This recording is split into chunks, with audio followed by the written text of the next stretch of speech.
एक बार बादशाह अकबर, बीरबल और सभी मंत्रीगण दरबार में बैठे हुए थे। सभा की कार्यवाही चल रही थी। एक एक करके राज्य के लोग अपनी समस्याएं लेकर दरबार में आ रहे थे। इसी बीच वहां एक व्यक्ति दरबार में पहुंचा। उसके हाथ में एक मर्तबान था। सभी उस मर्तबान की ओर देख रहे थे। तभी अकबर ने उस व्यक्ति से पूछा, क्या है इस मर्तबान में? उसने कहा, महाराज, इसमें चीनी और रेत का मिश्रण है। अकबर ने फिर पूछा, किस लिए? अब दरबारी ने कहा, गलती माफ हो महाराज, लेकिन मैंने बीरबल की बुद्धिमत्ता के कई किस्से सुने हैं। मैं उनकी परीक्षा लेना चाहता हूँ। मैं यह चाहता हूँ कि बीरबल इस रेत में से बिना पानी का इस्तेमाल किए चीनी का एक एक दाना अलग कर दें। अब सभी हैरानी से बीरबल की ओर देखने लगे। अब अकबर ने बीरबल की ओर देखा और कहा, देख लो बीरबल, अब तुम कैसे इस व्यक्ति के सामने अपनी बुद्धिमानी का परिचय दोगे? बीरबल ने मुस्कुराते हुए कहा, महाराज, हो जाएगा, यह तो मेरे बाएं हाथ का काम है।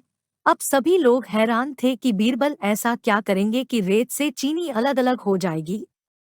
तभी बीरबल उठे और उस मर्तबान को लेकर महल में मौजूद बगीचे की ओर बढ़ चले।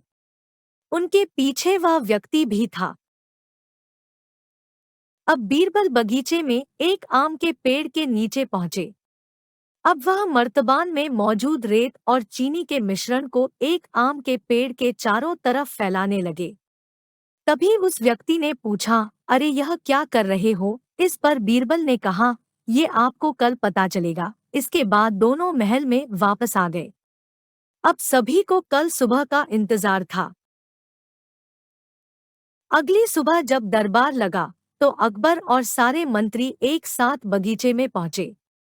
साथ में बीरबल और रेत व चीनी का मिश्रण लाने वाला व्यक्ति भी था।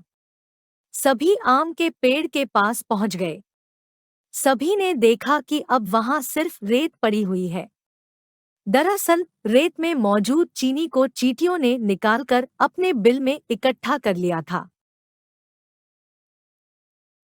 और बची खुची चीनी को कुछ चींटियां उठाकर अपने बिल में ले जा रही थी। इस पर उस व्यक्ति ने पूछा, चीनी कहाँ गई? तो बीरबल ने कहा, रेत से चीनी अलग हो गई है। सभी जोर जोर से हंसने लगे। बीरबल की यह चतुराई देख अकबर ने उस व्यक्ति से कहा, अगर अब तुम्हें चीनी चाहिए तो तुम्हें चींटियों के बिल में घुसना पड़ेगा। इस पर सभी ने फिर से ठहाका लगाया और बीरबल की तारीफ करने लगे। कहानी से सीख। किसी को नीचा दिखाने का प्रयास आपके लिए हानिकारक हो सकता है।